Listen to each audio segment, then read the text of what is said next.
אוקיי, טוב. ומה דעת הרב על הטיל שכמעט פגע באוטובוס והיה נס, חיילים יצאו בלי פגע בכלל? מדהים, אתה רוצה לראות איך זה היה? כן, כן. יש לכם את זה? את החיילים, מה הם שרו לפני הפיצוץ וכשהם ירדו את הפיצוץ? ראיתם את זה? זה היה נס שאין כדוגמתו. החיילים שרו שירים, שתשמעו מה השיר שהם שרים, ותראו איך רגע אחרי שהם ירדו מהאוטובוס, שלחו להם טיל, פרק את כל האוטובוס. היו יכולים להיות 50 הרוגים.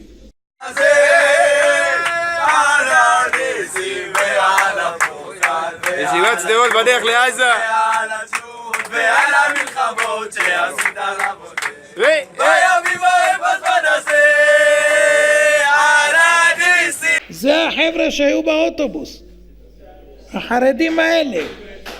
רגע, עכשיו תראו מה קרה אחרי זה. איך שהוא הוריד אותם מהאוטובוס והוא הסתובב, קיבלו טיל, חבל על הזמן, לא נשאר פירור מהאוטובוס. זה צילום שמצלמים החמאס ומראים את הכוונת של הטיל קורנט, שהוא טיל נגד טנקים, והטיל הזה משוגר לעבר האוטובוס. תראו איך הם רואים בדיוק את החיילים והכל.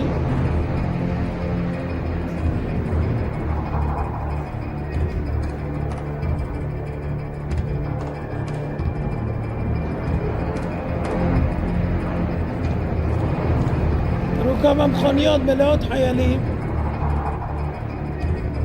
האוטובוס הוריד עכשיו את כולם בצד השני, ועכשיו הם משגרים טיל.